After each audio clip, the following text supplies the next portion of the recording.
warahmatullahi wabarakatuh. Innal hamdalillahi nahmaduhu wa nasta'inuhu wa nastahdihi wa natubu ilayhi wa na'udzu billahi min shururi anfusina wa min sayyiati a'malina. May yahdihillahu fahuwal muhtadi wa may yudlil falan tajida lahu waliyyan mursyida. Asyhadu an la ilaha illallah wahdahu la syarika lah wa asyhadu anna Muhammadan abduhu wa rasuluhu la nabiyya wa la rasula ba'dah. Allahumma shalli ala Muhammadin wa ala ali Muhammad kama shallaita ala Ibrahim wa ala ali Ibrahim innaka Hamidum Majid. Usikum wa iyaya nafsi bitaqwallah faqad fazal mu'minun muttaqun. Bapak Ibu kaum muslimin muslimat jamaah yang dirahmati Allah Subhanahu wa taala, alhamdulillah bersyukur kita pada Allah yang telah memberikan limpahan nikmat dan karunia-Nya sehingga di pagi ini Allah pertemukan kita kembali di majelis yang penuh berkah, majelis ilmu yang mudah-mudahan rahmat dan kasih-Nya diturunkan pada kita semua. Salawat dan salam semoga terlimpah curahkan pada baginda Nabi Muhammad SAW, juga pada keluarga, kerabat, sahabat dan umatnya yang mengikuti jejak mereka dengan tulus, ikhlas dan istiqomah. Mudah-mudahan kita termasuk di antara umat beliau yang mendapatkan syafaatnya di yaumil hisab. Jamaah yang dirahmati Allah, berangkat dari surah Ibrahim ayat 5. A'udzu billahi minasyaitonir rajim. Wa laqad arsalna Musa bi ayatina an akhrij qaumaka minadh dhulumati ilan nur wa dzakkirhum bi ayyamillah inna fi dzalika laayatil likulli sabarin syakur. Dan sesungguhnya kami telah mengutus Musa dengan membawa ayat-ayat kami.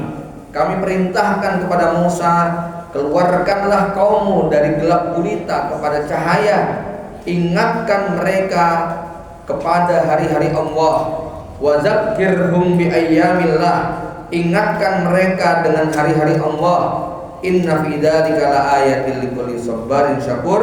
Sesungguhnya pada yang demikian itu terdapat tanda-tanda kekuasaan bagi orang yang sabar dan bersyukur. Jamaah sekalian, ayat kelima surat Ibrahim ini secara konteks cerita kisah tentang Nabi Musa alaihissalam ketika menyelamatkan Bani Israel dari Mesir yang penuh kegelapan menuju bumi Kan'an yang terang benderang.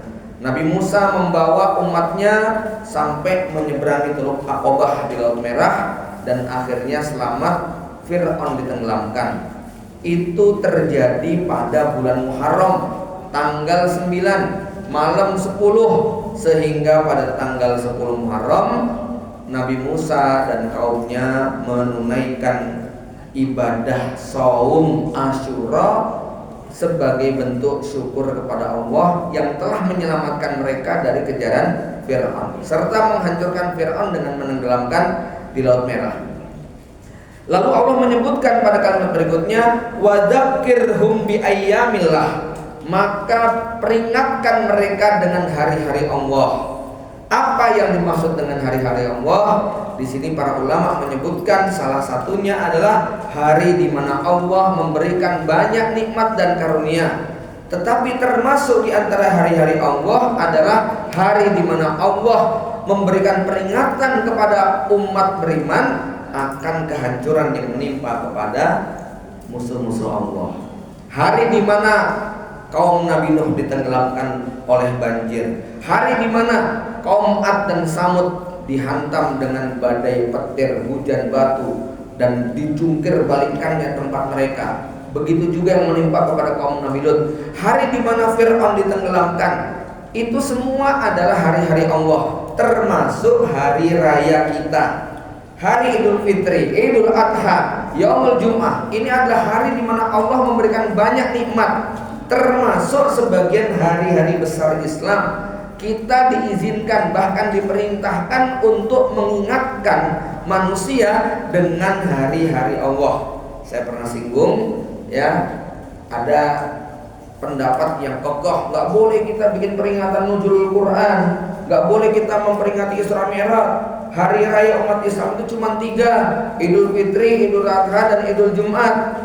Ya, jamaah sekalian perlu dicatat, hari raya yang bernilai ibadah cuma 3. Idul Fitri, Idul Adha, Jumat, karena di dalamnya ada ibadah khusus yang tidak ada di luar ibadah tersebut.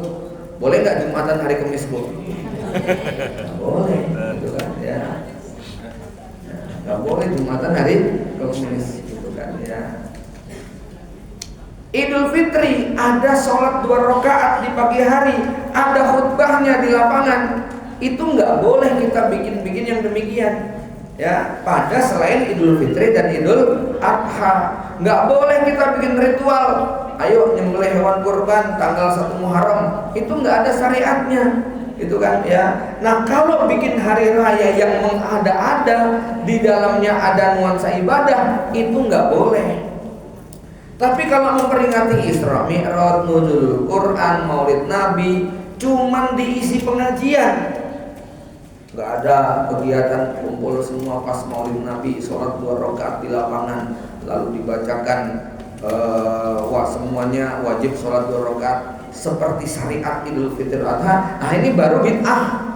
Tapi kalau kemudian kita mengumpulkan manusia, mengingatkan momentum Isra Mi'raj, momentum hijrah Rasulullah SAW, momentum 10 Muharram, hari Asyura, momentum Zulhijjah, ini semua bagian daripada wazakirhum bi ayyamillah. Ingatkan mereka dengan hari-hari Allah yang penting di dalamnya tidak ada ibadah ritual khusus. Kenapa? Karena kita biasa bikin pengajian hari Jumat, hari Ahad, hari Senin, hari Kamis. Kita kasih nama yang macam-macam ya Pak. Jihad pagi, pengajian Ahad pagi. Ada yang Kamaru, kajian malam Rabu. Ada yang apalagi Kismis, ada namanya cakep-cakep lah. Orang Indonesia paling pinter tuh bikin nama-nama begitu tuh ya. Saya kalau diundang tuh bikin nama-namanya, wah ini pengajiannya unik-unik ya. Maka yang demikian itu bagian daripada wazakirhum bi ayyamillah. Ingatkan mereka dengan hari-hari Allah, hari di mana Allah memberikan nikmat dan karunia kepada orang-orang beriman. Ya, kita ceritakan pas momentum 1 Muharram dengan peristiwa hijrahnya Rasul. Kita ingatkan nuzulul Quran, bagaimana bangsa Arab sebelum Al-Quran diturunkan. Kita ingatkan ketika hari Maulid Nabi, bagaimana dunia sebelum datangnya Rasulullah berada dalam kegelapan. Kita ingatkan dengan Isra Mi'raj, bagaimana perintah sholat itu diturunkan begitu agung. Ini semua adalah bagian daripada wadzakirhum bi ayyamillah. Nah, jemaah yang dirahmati Allah, termasuk di antara hari-hari Allah adalah hari-hari yang terdapat pada bulan haram. Ya. Rasulullah sallallahu alaihi wasallam bersabda, inna zaman qad istadaraka hayati yauma khalaqallahu samawati wal ard. Sesungguhnya waktu itu berputar sebagaimana keadaan Allah menciptakan langit dan bumi. Waktu berputar sebagaimana Allah menciptakan langit dan bumi. Artinya mulai adanya waktu kapan, Pak? Sejak penciptaan langit dan bumi, maka waktu sudah ditetapkan. Berapa jumlah waktunya? Kata Rasulullah SAW, as-sanatu isna asyara sahran. 1 tahun itu 12 bulan. Minha arba'atun hurum. Dari 12 bulan itu ada 4 bulan haram. Salasun mutawaliyat, 3 bulan berurutan, yaitu apa? Zulqa'dah, Zulhijjah, wa Rajab Mudhar. Ya, Zulqa'dah, Zulhijjah dan Rajab. Alladzi baina Jumadi was Sya'ban. Satu lagi yaitu ya Zulqa'dah, Zulhijjah, Zulqa'dah, Zulhijjah, Muharram. Ya. Wa Rajab Mudhar, dan bulan Rajab yang terletak di antara 2 Jumadi, Jumadil Ula dan Jumadil Tsaniyah, dan Sya'ban. Ya, jadi 1 terpisah, 3 bermutawaliyah. Jemaah yang dirahmati Allah, hari ini kita berada di penghujung bulan Zulqa'dah. Zulqa'dah artinya qa'dah, duduk, qa'ada yaqudu. Kenapa disebut duduk? Ini persiapan bagi jamaah haji yang membutuhkan energi, effort yang berat. Ibu-ibu, bapak-bapak yang sudah menunaikan ibadah haji pasti ngerti bagaimana capeknya. Itu saja kita difasilitasi dengan kendaraan. Oke, dari Mekah ke Mina naik bis, dari Mina ke Arafah naik bis, dari Arafah ke Musdalifah naik bis, dari Musdalifah ke Mina lagi naik bis lagi. Ya, itu saja capeknya luar biasa. Tambah nanti jumroh. Ya, kalau tendanya dekat dengan Jamarot. Kalau yang jaraknya 3 km itu harus kaki. Nggak ada fasilitas kecuali mau didorong pakai kursi roda yang bayarnya mahal. Ya, jumroh itu Aqobah Ula Wusta hari 11, 12, 13. Tanggal 10-nya cukup Aqobah. Nek kuat itu tanggal 10 selesai jumroh, harusnya kita lanjut jalan kaki ke Mekah 6 kilo untuk melakukan tawaf ifadah. Tapi rata-rata jamaah haji Indonesia sudah tele-tele. Ya, mesti pulang jumroh Aqobah langsung balik ke Mina, geletak ya. Udah capek, wukuf biar apa, padahal cuma duduk diam loh Bu, tapi capek gitu kan ya. Nah, itu tambah kita akhirnya. Nah, ini dalam rangka menyiapkan ibadah yang membutuhkan energi, Zulqa'dah, duduk diem, jangan banyak aktivitas. Dalam arti apa? Menyiapkan energinya. Untuk menyambut apa? Zulhijjah. Karena memang bulan-bulan haji itu kan termasuk Zulqa'dah di dalamnya, ya. Dan jamaah sekalian, kita tahu nih, kalau sudah masuk Zulhijjah 1, 2, 3 itu masih ada transportasi. Begitu mulai hari tanggal 4, tanggal 5, 1 bandara itu sudah stop. Tambah semua akses transportasi dari hotel ke Mekah juga berhenti. Semua jalan kaki. Maka kalau ada jamaah haji Indonesia tanggal 6 kok masih di Indonesia, ya, itu namanya Haji Abu Rosid Arab Budal Rasido gitu. Ya. Itu mesti, karena nggak mungkin Arab mangkat haji kok tanggal 6 masih di Indonesia, pasti nggak mangkat begitu loh ya, karena sudah nggak ada pesawat gitu ya, nggak ada yang kesana. Baik, jamaah yang dirahmati Allah Subhanahu Wa Taala, di dalam surah At-Taubah ayat 36 Allah juga menyebutkan inna iddatasy syuhuri indallahi isna asyara syahran. Sesungguhnya bilangan bulan di sisi Allah itu ada 12. Yauma khalaqas samawati, ya, isna asyara syahran fi kitabillah. Itu ditetapkan di dalam Al-Qur'an.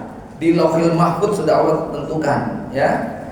Minha yauma khalaqas samawati wal ard minha arba'atu hurum. Dari 12 bulan itu 4-nya bulan haram. Dzalika dinul qayyim, yang demikian itu adalah agama yang lurus. Fala tazlimu fihinna anfusakum, janganlah kamu berbuat dolim kepada diri kamu sendiri pada bulan-bulan itu. Apa yang dimaksud dengan berbuat dolim? Dilarang menumpahkan darah, ya, dilarang berperang kecuali kalau diserang, tapi tidak boleh memulai perang. Makanya disebut Zulqa'dah, yaitu duduk-duduk, pedangnya didudukkan, jangan dihunuskan. Pedangnya tidak boleh digunakan untuk menumpahkan darah, harus disarungkan, duduk pedangnya. Itu yang dimaksud dengan Zulqa'dah, ya. Dan Zulqa'dah ini adalah bulan awal memulai bulan haram, karena dia sifatnya mutawaliyah, ya. Kenapa kok bulan awal? Ya karena kalau Rajab itu nggak ada awal nggak ada akhir, itu nih Pak. Tapi kalau Zulqa'dah, karena memang Zulqa'dah, Zulhijjah, Muharram, makanya dia Zulqa'dah menjadi yang pertama. Walaupun kalau urutannya itu ada tahun baru, mulainya Muharram, gitu Pak, ya. Tapi kalau dimulai dari rangkaian 3 bulan yang bertautan tadi, maka Zulqa'dah ini adalah bulan pertama. Jamaah rahimakumullah, ya. Fala tazlimu fihinna anfusakum, janganlah kamu mendolimi diri kamu. Kenapa?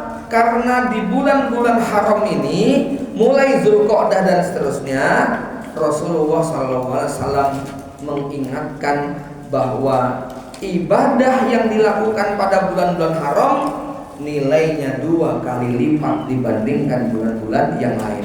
Jenengan sholat 2 rakaat, kalau di momen biasa sholat subuh itu 27 derajat, maka di bulan Zulqa'dah jadi 2 kali lipat. Jenengan baca Quran, 1 hurufnya itu 10 kebaikan. Khusus baca Quran di bulan Zulqa'dah, Zulhijjah, Muharram, itu nilainya 20 kebaikan. Jenengan sedekah pada bulan biasa, pahalanya 10 kali lipat, 100 kali lipat, 700 kali lipat. Maka khusus di bulan Muharram, di bulan Zulqa'dah sampai Muharram ya, tambah Rajab nanti, itu menjadi 20, 200, 1400 kali lipat dan seterusnya. Begitu juga dengan zikir, takbir, tahlil. Nah, karena memang dikasih bonus istimewa, Allah juga ngasih ancaman, kalau berbuat dosa, dosanya juga 2 kali lipat. Kita hari ini posisinya kayak istri-istri Nabi. Istri Nabi itu punya keistimewaan. Kalau berbuat kebaikan, pahalanya 2 kali lipat. Kalau berbuat kejahatan, dosanya juga 2 kali lipat. Jadi rasan-rasan di bulan Zulqa'dah, Zulhijjah itu dosanya double. Ya. Apalagi sengaja bikin majelis rasan-rasan. Waduh, grup WA Pak. Grup WA judulnya grup rasan-rasan. Wah, ini ya, adminnya dosa besar ya. Ini ya, jamaah yang dirahmati Allah. Jadi fala tazlimu fihinna anfusakum, janganlah kalian berbuat dolim, tetapi bertobat pada bulan ini juga keampuhannya 2 kali lipat ya.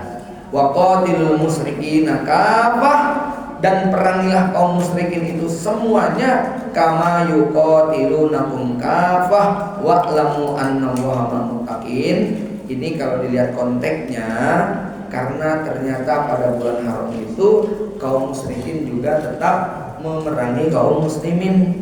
Ini nanti ada cerita khusus yang bukan di sini momennya, tentang kenapa di antara sahabat ada yang tetap nekat melakukan peperangan pada bulan haram, sehingga momentum mereka menyerang kafilah Quraisy dijadikan amunisi oleh orang Quraisy bahwa umat Islam telah berbuat jahat dan zalim, tidak menghormati bulan haram. Karena waktu itu ada sahabat yang beristihad, ini bulan haram udah mau habis, kalau tidak diperangi sekarang ya besok mereka dia akan menyelamatkan diri dan kita nggak bisa nangkap mereka. Akhirnya karena ini momentum bulan haram sudah mau habis, waktu itu kalau nggak salah bulan haram ya, udah akhir-akhir, diseranglah oleh sejumlah sahabat kafilahnya Quraisy tadi. Nah, itu dijadikan sebagai amunisi bahwa sahabat Muhammad SAW telah berkhianat, melanggar perjanjian dan sebagainya. Lalu Allah Subhanahu wa taala mengatakan wal fitnatu asyaddu minal qatl. Sesungguhnya fitnah itu lebih besar dosanya daripada pembunuhan. Maksudnya apa? Fitnah di sini maknanya adalah musyrik, itu kan ya. Kemusyrikan orang-orang Arab Quraisy ya, yang mereka menghalangi manusia untuk menyembah Allah, yang mereka tidak mengizinkan para sahabat untuk sholat di Baitullah, itu dosanya lebih besar daripada dosa sahabat yang melakukan pembunuhan pada bulan-bulan haram. Itu maksudnya gitu Pak. Jadi wal fitnatu asyaddu minal qatl, fitnah itu lebih besar dosanya daripada pembunuhan. Itu bukan fitnah sebagaimana definisi orang Indonesia. Jangan mau fitnah loh ya. Fitnah itu lebih kejam daripada pembunuhan, begitu loh ya. Lah kamu mau difitnah mau dibunuh? Ayo. Ya, kalau tanya begitu nanti jawabannya mendingan difitnah aja daripada dibunuh gitu.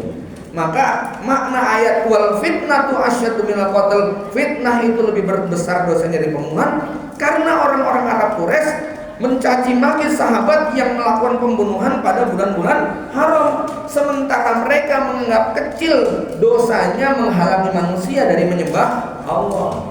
Maka Allah tegaskan, ya memang sahabat ini salah menumpahkan darah pada bulan haram, tetapi kesalahan orang-orang kafir Quraisy itu berkali-kali lipat daripada kesalahan sahabat. Ini Allah ingin menghibur sahabat Nabi yang melakukan pelanggaran karena menumpahkan darah pada bulan haram, sampai dibully oleh orang-orang kafir Quraisy, bahkan dibully oleh teman-temannya sendiri. Kamu itu mencoreng wajah sahabat, malah perang di bulan haram. Padahal sahabat ini berperang bukan karena nafsu, bukan karena apa. Ini kalau nggak ditangkap, nggak dicegat sekarang, besok kabur, begitu kan? Ya, mereka memanfaatkan bulan haram untuk tidak ditangkap dan tidak diserang. Maka sahabat berijtihad untuk menyerang mereka walaupun ini masih pada bulan haram, gitu Pak. Ya, itu asbabun nuzulnya semacam itu. Nah, ketika itu terjadi, dijadikan amunisi, wah dasar penjahat, bla bla bla bla bla. Ini sahabat sedih banget karena dia dibully oleh orang-orang kafir Quraisy plus dibully sama temannya sendiri. Lalu Allah menurunkan ayat, wal fitnatu asyaddu minal qatl. Fitnah itu maksudnya kesyirikan orang-orang Quraisy, kekafiran orang-orang Quraisy itu lebih besar dosanya daripada perbuatan membunuh mereka pada bulan haram. Ini ya.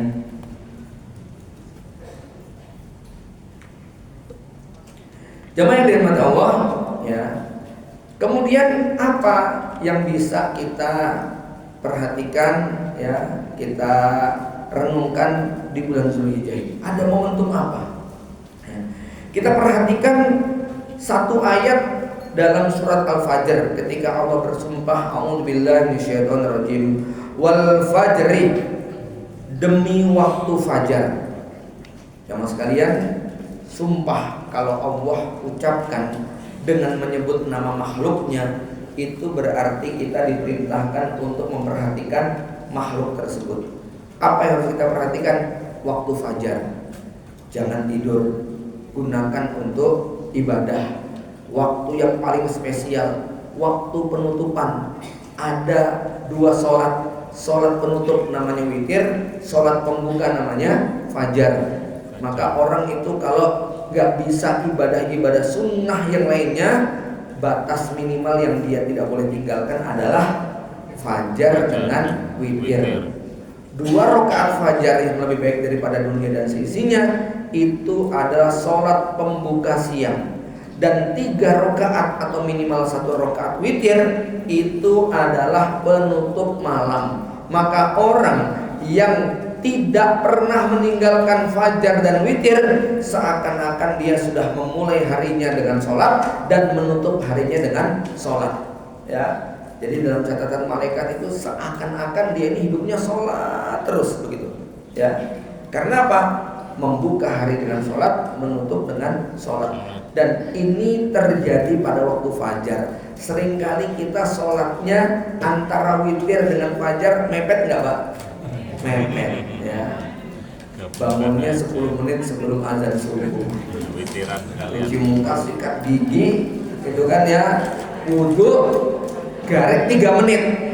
Ya. Apa? Sholat witir 1 rakaat. Assalamualaikum, assalamualaikum, Allahu Akbar, Allah, azan subuh. Selesai la ilaha illallah, baca doa, langsung sholat fajar 2 rakaat.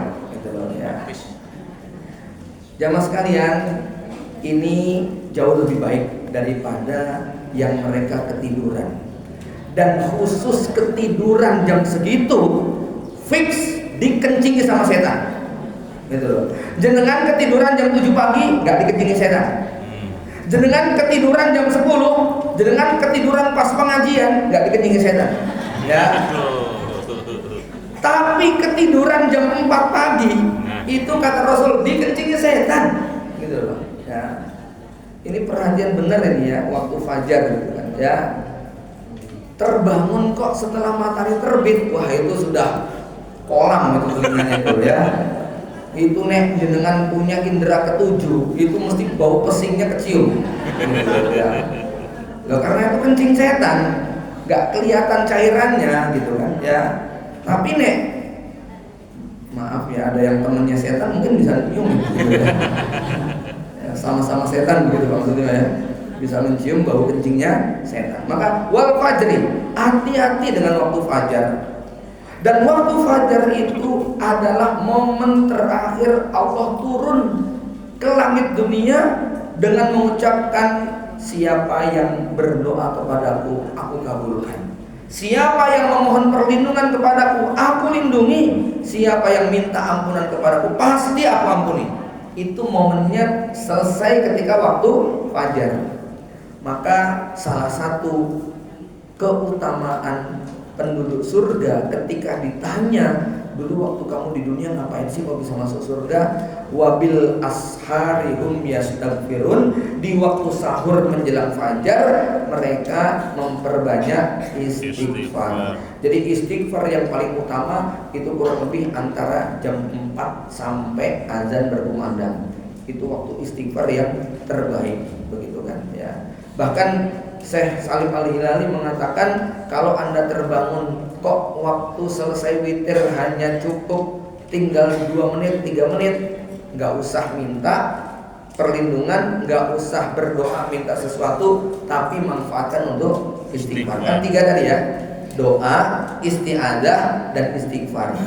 Maka gunakan untuk istighfar saja. Sebab Rasul mengatakan, siapa yang sibuk meminta ampun kepadaku dalam hadis qudsi sampai nggak sempet minta apa-apa karena sibuknya minta ampun, maka Allah akan memberikan kepada dia yang tidak disangka-sangka, yang lebih baik daripada apa yang dia minta. Jadi kalau waktu ini sisa begitu, istighfar. Lah nek bangunnya sudah komat, istighfar banget itu ya.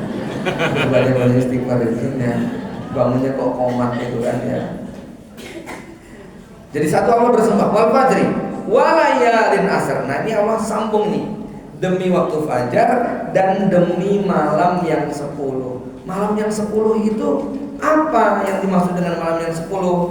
Para ulama berbeda pendapat tentang 10 malam yang disebutkan dengan wal fajri walayalin asr. Tadi saya sudah katakan bahwa kalau Allah bersumpah, maksudnya apa? Tolong perhatikan waktu fajar. Berarti yang kedua apa? Tolong perhatikan 10 malam. 10 malam yang mana yang harus kita perhatikan? Para ulama menjelaskan 10 malam ini ada 3 pendapat. Pendapat yang pertama, maksudnya adalah 10 malam pertama bulan Zulhijjah. Ini ya, 1, 2, 3, 4, 5, 6, 7, 8, 9, 10 Zulhijjah sampai Idul Adha. Tolong perhatikan malam-malamnya. Yang kedua, 10 malam itu adalah 10 malam terakhir bulan Ramadan, di mana kita iktikaf. Itu ada Lailatul Qadarnya, itu kan. Yang ketiga, 10 malam itu adalah 10 malam pertama bulan Muharram.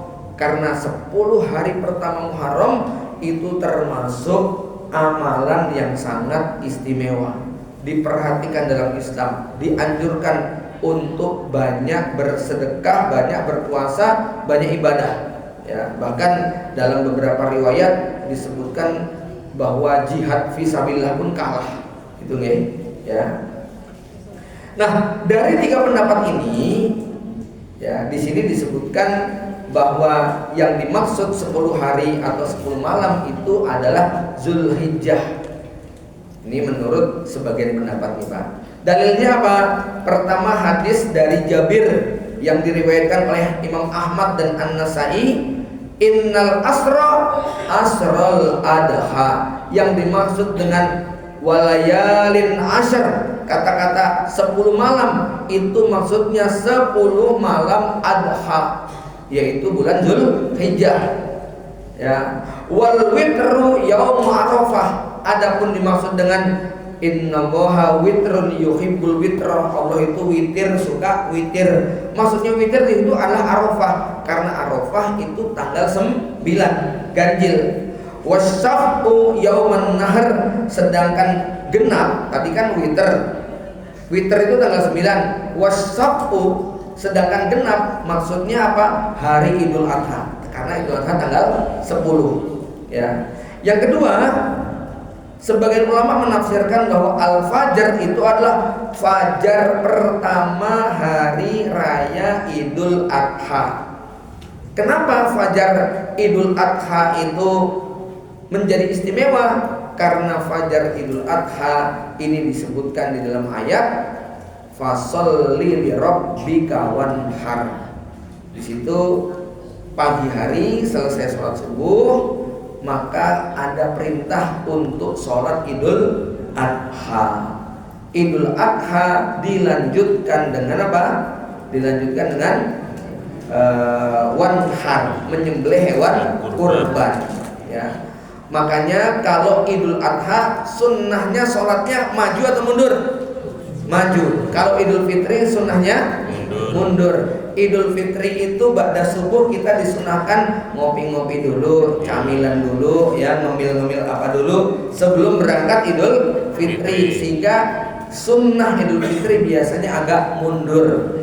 Di samping nanti ada hikmah supaya waktu yang belum sempat bayar zakat masih ada sisa waktu. Sedangkan Idul Adha disunnahkan untuk maju.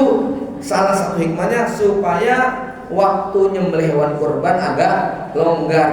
Dan memang sunnahnya Idul Adha ba'da subuh nggak boleh nyemil apa-apa. Ya, ada yang bilang puasa lagi Idul Adha sampai nanti selesai sholat gitu nih ya. Makanya sholatnya dimajukan ya setelah matahari terbit tentu nih Pak ya. Tetapi di sini yang dimaksud dengan dengan fajar pada hari ke-10 walain asar itu adalah Idul Adha.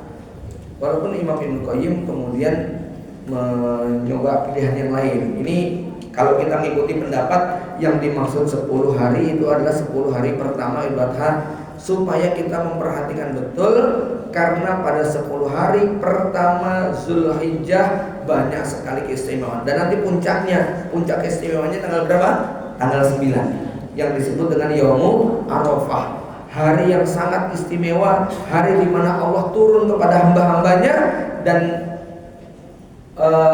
menawarkan apapun yang diminta oleh hambanya, maka Allah akan berikan. Maka disitulah mereka wukuf semuanya untuk khusyuk minta kepada Allah Subhanahu wa taala.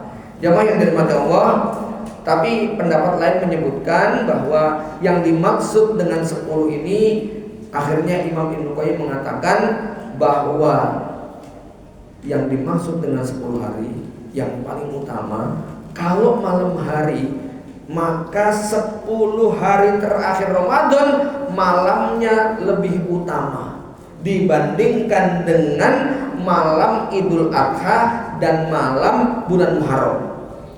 Tapi kalau siangnya, maka siang hari bulan Muharram itu lebih utama daripada siang hari bulan puasa di 10 hari terakhir. Ya, kenapa? Karena siang hari pada bulan Muharram 1 sampai 10 Muharram ini banyak sekali keutamaan. Oke, ya. Bapak Ibu jamaah yang dirahmati Allah Subhanahu wa taala. Kemudian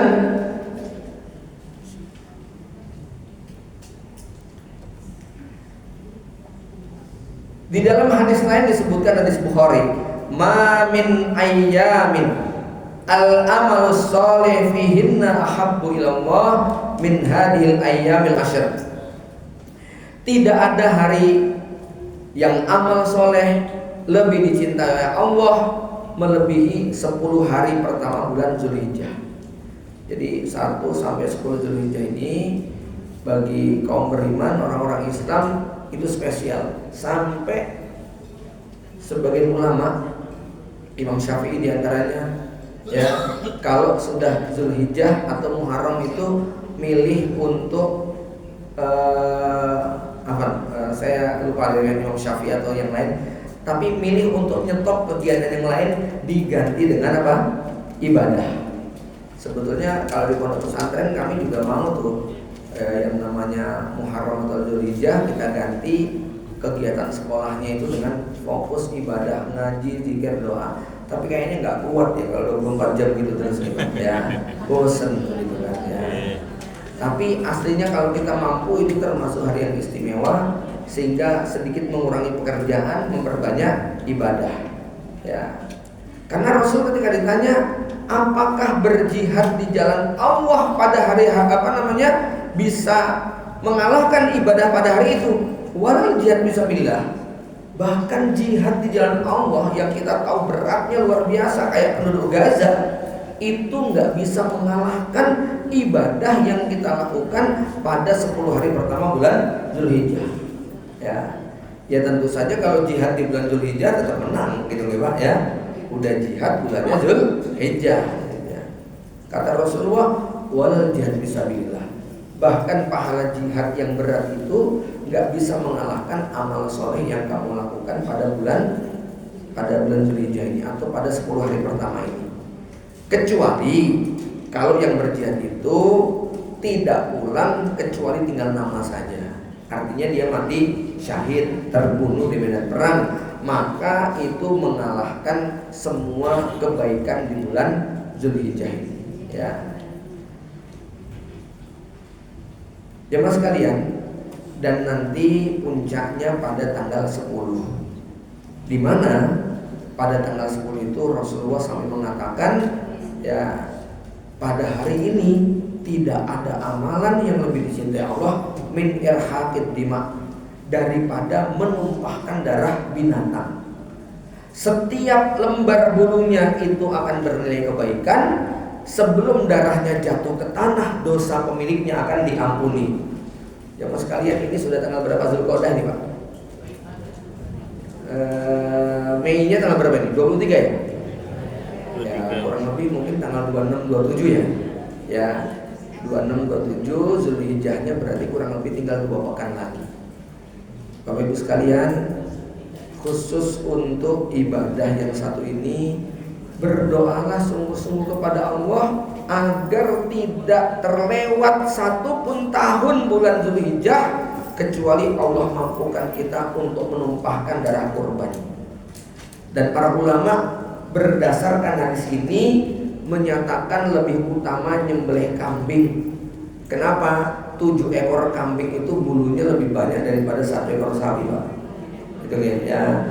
Dan di samping memang dalam riwayat Rasul nggak pernah nyembelih sapi, ya rata-rata yang disembelih adalah kambing, begitu kan ya. Kambing ini secara khusus adalah binatang yang paling istimewa, dijadikan standar syariat. Kurban pakai kambing, akikoh pakai kambing, akikoh nggak boleh pakai sapi loh Bu, pokoknya ayam gitu ya, lebih nggak boleh lagi. Kemudian nanti apa lagi? Dam, kalau jenengan melanggar waktu haji, ya, haji tamattu nyembelihnya apa? Kambing. Kemudian begitu juga pelanggaran berat lainnya ketika haji itu dengan menyembelih kambing. Dan memang disebutkan dalam banyak hadis tentang keutamaan makan daging kambing, ya. Dan salah satu sunnah Nabi kalau makan daging kambing itu nggak pakai nasi Bu, gitu ya. Artinya yang istimewa kalau jenengan bisa makan daging kambing itu tanpa nasi gitu ya. Itu istimewa. Karena memang sebetulnya dokter-dokter itu mengatakan ya, kambing itu kolesterol ini itu nek campurannya nasi sama kecapnya itu ya. Tapi kalau jenengan daging bakar asli mau berapa aja aman gitu ya. Yang aman tuh nek kecampuran nasi sama kecampuran lain-lainnya itu jadi nggak aman ya. Santan ya, tambah jeroannya lagi gitu kan ya. Karena di Arab tuh jeroan dibuang semua Bu, makanya sering dipangan.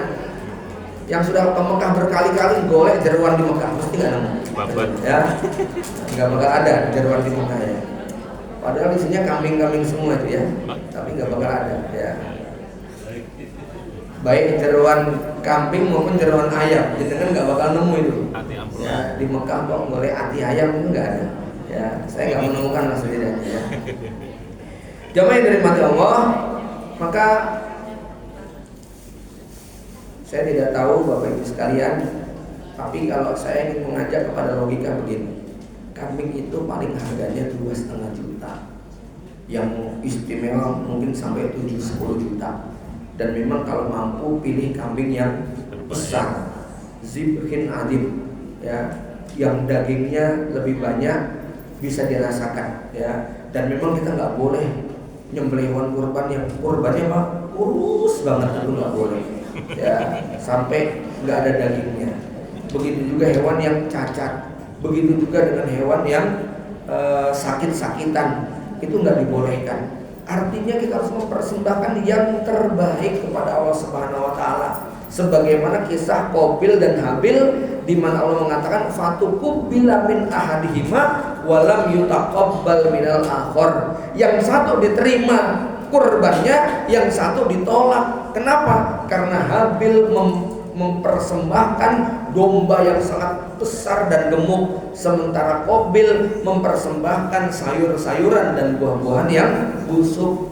Maka fatuqubila min ahadihima walam yutaqabbal minal akhar. Allah terima yang satu, Allah buang yang lain. Kurbannya Qabil, ya, masih utuh busuk, kurbannya Habil terbakar api, ditanda diterimanya Allah Subhanahu wa taala. Maka sunnahnya kita bisa nyembelih kambing. Ya, bagaimana logika ini bisa kita jangan sampai kita tinggalkan. Kalau harganya sebutlah 2,5 juta, berarti cukup nabung 200.000 sebulan. Berarti cukup nyimpen nyeleke 7.000 sehari. Sehari 7.000 dikali 30 hari 210.000 dikali 12 bulan ketemu 2,5 juta. Dapat 1 ekor kambing, ya. Dan kita mendapatkan keutamaan setiap lembar bulunya itu kebaikan, sebelum darahnya tumpah dosa kita diampuni. Bahkan Rasul mengatakan tidak ada yang lebih utama melebihi amalan menumpahkan darah korban. Sampai ada seorang kiai di Solo mengatakan, nek hari itu kamu infak 1 miliar tapi kok nggak nyembelih hewan kurban, maka pahalanya kalah dengan yang nyembelih 2,5 juta rupiah itu. Gitu, ya. Jadi jangan sampai pada hari itu kita punya amalan-amalan yang lain tapi lupa nggak menyembelih hewan kurban, ya. Jadi Bapak Ibu, kalau ada yang tahun ini belum mampu, serius minta kepada Allah tahun depan jangan sampai kelewat. Ini bab tentang kesadaran. Karena kalau sekian puluh belas tahun yang silam kita temui di kampung-kampung, di kampung kami terutama nih Bapak Ibu, ya, itu masyarakat kalau Idul Adha itu semangatnya tuh beli tusukan sate sama areng gitu kan, ya, nunggu dapat jatah dari masjid pondok. Padahal mereka tuh punya sapi, punya kambing, bukan miskin, ya, mungkin nggak kaya banget, ya, cuman kesadaran bahwa menyembelih hewan kurban ini seakan-akan hanya buat yang kaya saja. Padahal kalau kita pakai logika tadi itu cuma 7.000 rupiah sehari. Mereka ngasih uang jajan buat anaknya 10.000 per hari, anaknya 5 dikasih uang jajan semuanya. Sementara untuk kurban yang nilainya satu keluarga cukup 1 kurban, geng. Jadi ibu-ibu kalau sudah suaminya tuh nyembelih hewan kurban cukup, ibu nggak usah. Nek mau nyembelih dua-duanya pakai atas nama suami, ya. Jadi kalau nyembelih itu atas namanya kepala rumah tangga atau anak-anak kita yang sudah dewasa yang tidak ditanggung oleh kita. Jadi kan punya anak 8 misalnya, yang 3 sudah nikah, yang 3 sudah kerja semua. Nah itu yang 3 nikah nyembelih, yang sudah kerja juga nyembelih semua. Jenengan cukup mengatasnamakan suami atas nama istri dan anak-anak yang masih ditanggung, gitu ya. Nggak perlu kemudian jadi kalau kami misalnya, wah ini anak-anak sudah gede nih tapi duitnya lagi nggak ada, ya sudah sama bapaknya dibeliin atas nama anak yang sudah balik tadi, itu nggih, ya, yang sejatinya sudah tidak ditanggung. Istri kan mau sekaya apapun tetap ditanggung suami tuh, Bu. Makanya cukup suaminya. Dan memang contohnya Rasul begitu. Rasul nggak nyembelih ini buat Aisyah, ini Ummu Salamah, ini Hafsah, enggak. Cukup Nabi 1 untuk keluarganya. Pernah Nabi juga nyembelih sekian, berapa ya, lebih dari 10 lah. Itu di atas namakan Rasulullah SAW semuanya. Jadi jangan mau nyembelih 1, 10, 100 boleh, tapi 1 keluarga cukup di atas namakan bapaknya, ya. Nek di situ ada ibu mertua jenengan, nah atas nama ibu mertua, karena nih aslinya dia sudah 1 keluarga sendiri. Mungkin bapak mertuanya sudah meninggal, atau ada bapak mertua nggak ada istrinya, di atas namakan dia. Jadi kalau kita punya kelebihan, usahakan orang-orang yang bersama kita ini kita atas namakan mereka. ya. Jadi misalnya jenengan mau nyembelih 5, lah adik jenengan fakir-fakir semua, kasihkan atas nama adik kita, gitu kan ya, supaya mereka gugur kewajibannya. Kita pun tidak berkurang pahalanya, cuman mungkin bedanya karena atas nama mereka nanti 1/3 buat jatah yang atas nama tadi, gitu nggak Bu? Ya, kalau selama ini mungkin misalnya nih kita kakak tertua kaya, kemudian kita mampu menyembelih 5 ekor. Nah itu kalau 5 ekor itu disembelih, nanti jatah kita itu 1/3 kali 5, gitu kan? Buat kita. Sisanya baru kita bagi, mungkin adik kita, kerabat kita dapatnya ya sekantong lazimnya warga yang lain. Tapi kalau di atas namakan mereka, mereka berhak mendapatkan 1/3 bagian. Setelah disembelih ya, kemudian apa? Ambil mungkin mereka 1 paha kanan belakang ditambah dengan hati dan jantung dan lain-lainnya gitu ya.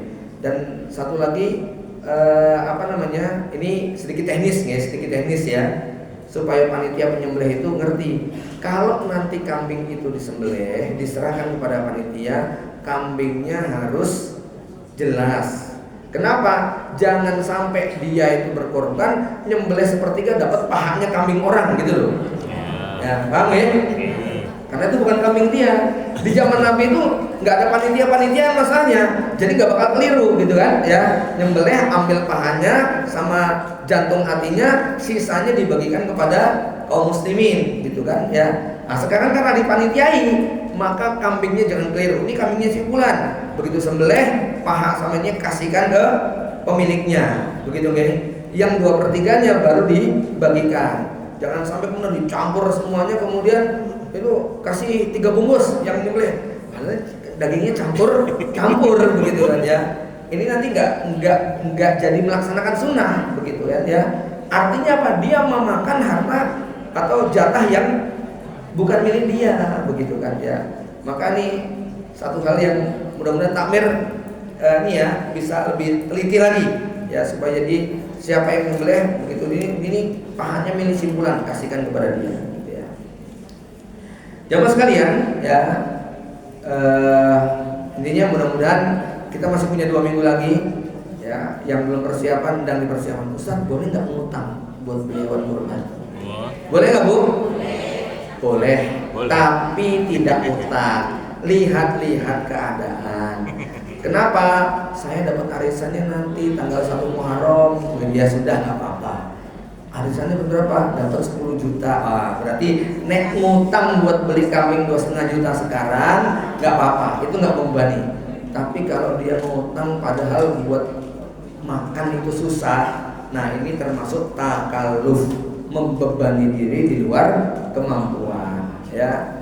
Tapi kalau jenengan merasa sebetulnya saya bisa nabung, cuman ini kebutuhan Juni lagi banyak nih ya, saya baru punya duit nanti longgar bulan Agustus, dengan ngutang yang demikian itu tidak mengapa, demi mendapatkan keutamaan apa? Ibadah menyembelih hewan kurban, gitu nih Pak ya. Ya alhamdulillah, setelah hadis-hadis ini kita sampaikan kepada masyarakat, subhanallah ya. Sekarang kita lihat masyarakat, terutama di kampung kami juga, mereka berbondong-bondong. Jadi yang dulunya itu tiap hari, tiap tahun itu nungguin jatah, malu sekarang kalau nggak nyembelih hewan kurban. Nah dulu pertanyaannya, kan tahun kemarin saya udah, sekarang enggak.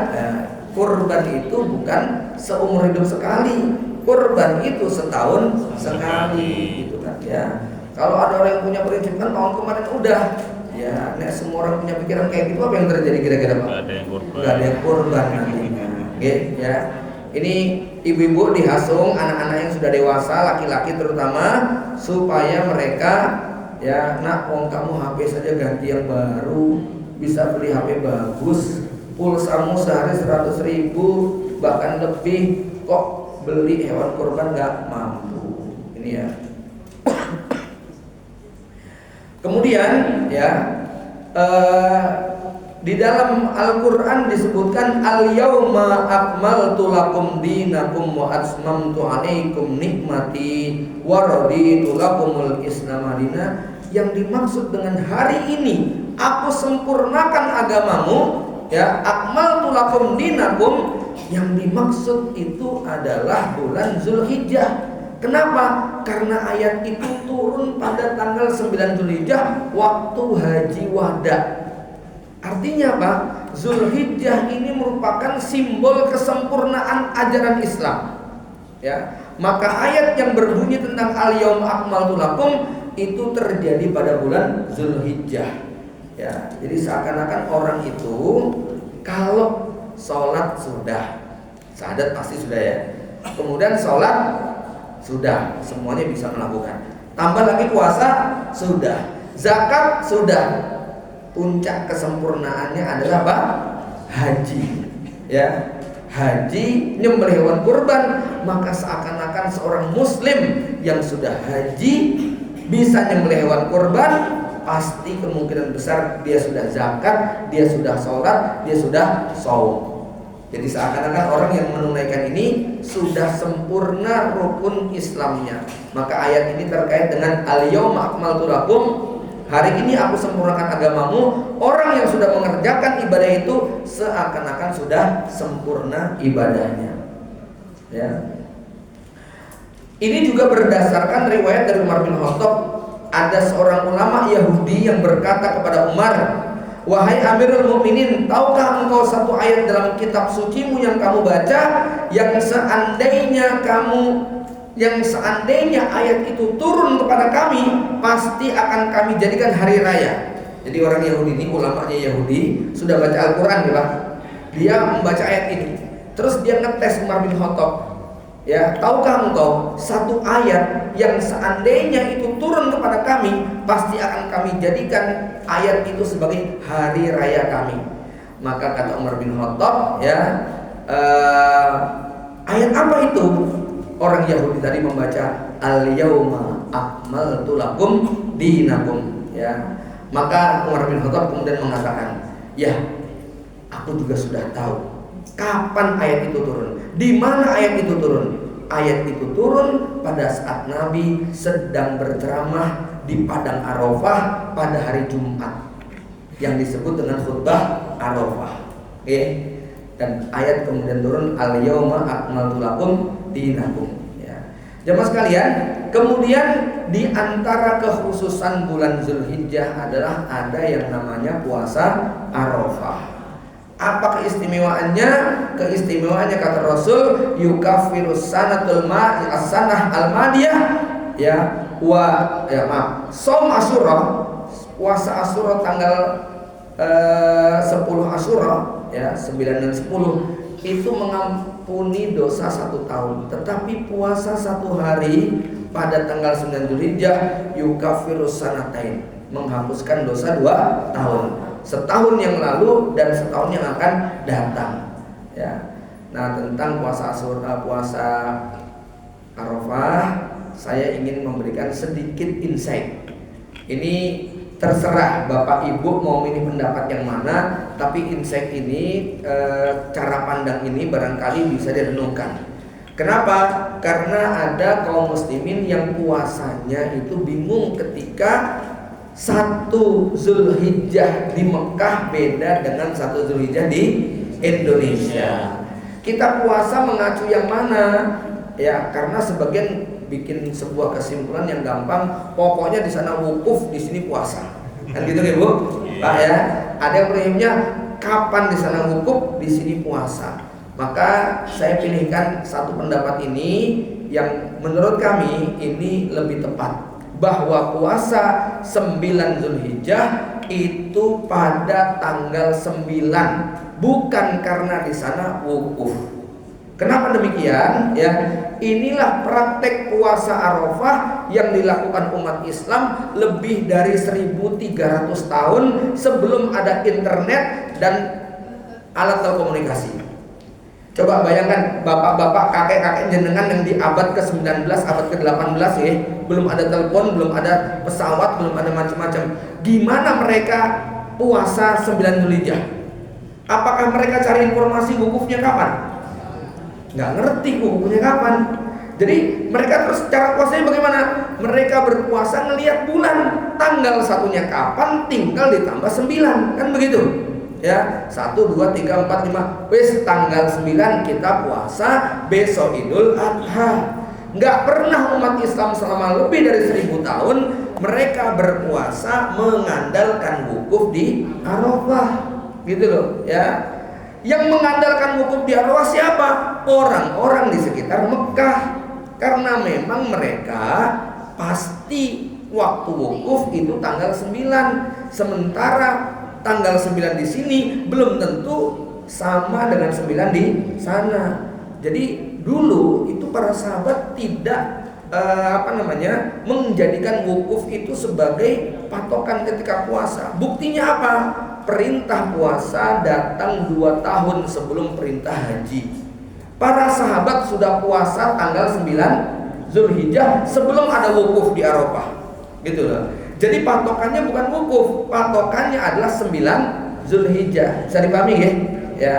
Nah, terus kenapa ada yang menggunakan patokan wukuf? Mereka mengikuti madhab wihdatul matlaq. 1 hilal. Pokoknya nek di sana sudah kelihatan berarti di sini ngikut ya. Lah itu kaedah itu hanya bisa dipakai di zaman yang ada teknologinya. Kalau nggak ada teknologinya gimana caranya? Ya, maka syariat ini harus bisa menjangkau yang pakai teknologi dan yang tidak pakai teknologi. Nek jenengan tinggal di tengah hutan yang nggak ada sinyal, gimana cara menentukan 9 Zulhijjah? Ya nggak mungkin pakai informasi wukuf. Jenengan mengandalkan ini bulannya tanggal berapa ya, kan begitu. Jenengan akan menggunakan patokan hilal tanggal 1-nya kapan ya. Nah inilah syariat yang sesungguhnya, maksudnya yang lebih logis untuk diterima. Tapi kalau ada yang memutuskan untuk mengikuti sana ya nggak apa-apa juga.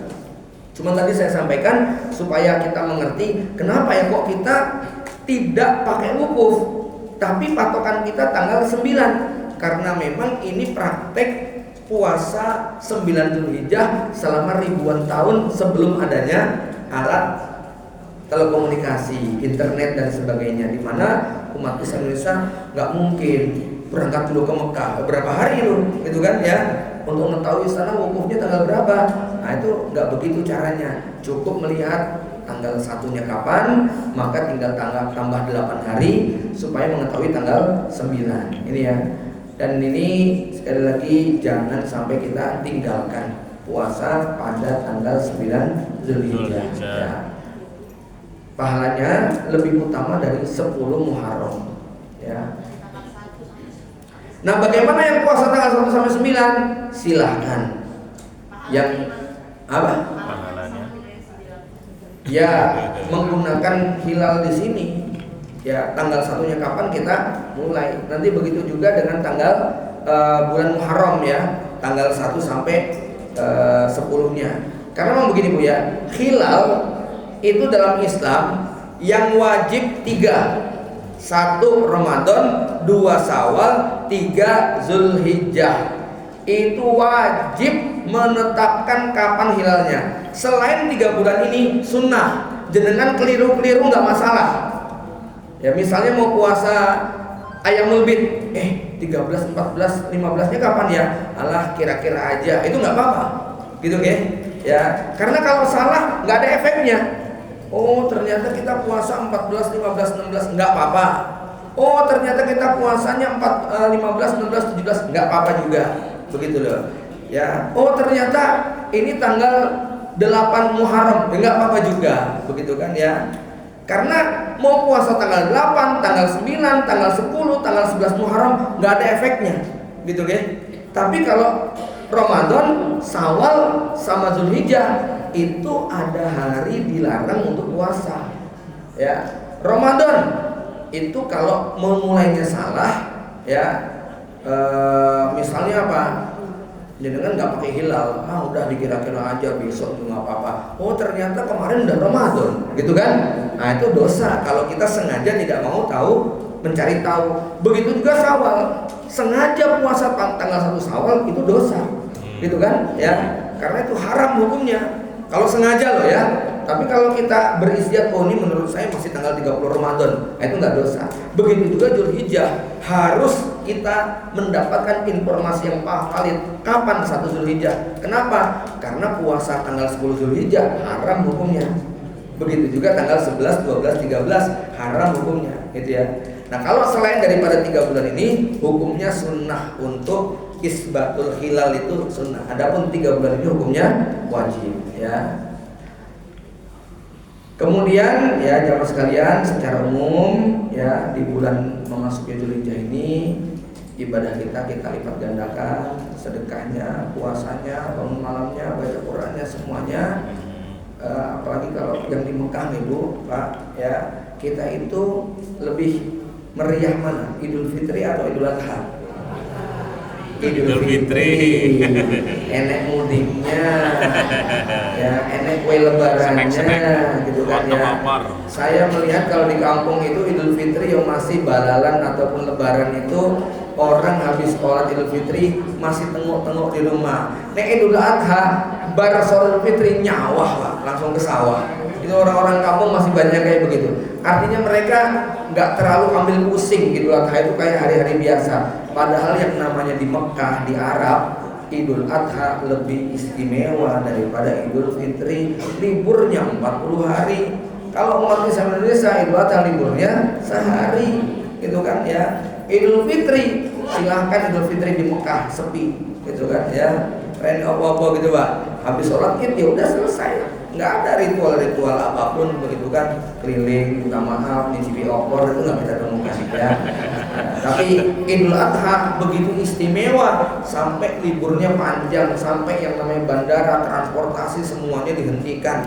Itu kalau sudah masuk ke Idul Adha. Maka Idul Adha sampai kata kata sahabat Abu Hurairah, belum pernah saya itu kekenyangan kecuali waktu Idul Adha tanggal 11, tanggal 12, tanggal 13 ya. Itulah sunnahnya. Kenapa jamaah semuanya nyembelih, supaya kambingnya masih ada tanggal 11, 12, 13 itu masih ada. Bukan kemudian Idul Adha dimakan siang malam ganti tempe tahu lagi gitu kan ya. Ya, ini kata Abu Hurairah tuh di 4 hari itu yaumat ta'am wasyarab ya, hari makan minum. Pokoknya jenengan itu dipuas-puasin begitu kan ya. Pada tanggal 10, 11, 12, 13. Cuman ya sekali lagi ini nggak bisa dipisahkan dari teknis ya. Kalau di Jakarta nyembelih 4 hari itu kira-kira ganggu nggak? Rata-rata mereka nyembelih hari itu juga 20 sapi harus selesai. Kalau sampai 3 ribuan hari itu takmirnya diomelin warga mesti, karena ganggu tempat gitu kan.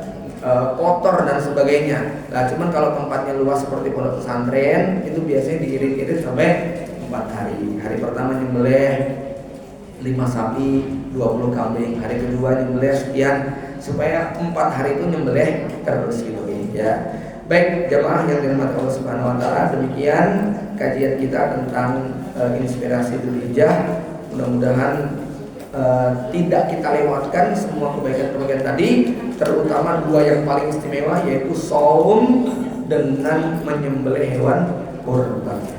Ya, satu lagi yang ketinggalan, yang sudah berniat menyembelih tanggal 10 besok, ingat tanggal 1-nya nggak boleh motong kuku, nggak boleh merok kumis, nggak boleh mencukur rambut atau bulu kemaluan dan lain-lainnya. Oke, ya itu sunnahnya. Ya, sehingga dijaga sebelum tanggal itu sudah nek mau potong-potong, cukur rambut dan sebagainya sebelum 1 Dzulhijjah. Aku qouli hadza wa astaghfirullah li wa lakum. Assalamualaikum warahmatullahi wabarakatuh.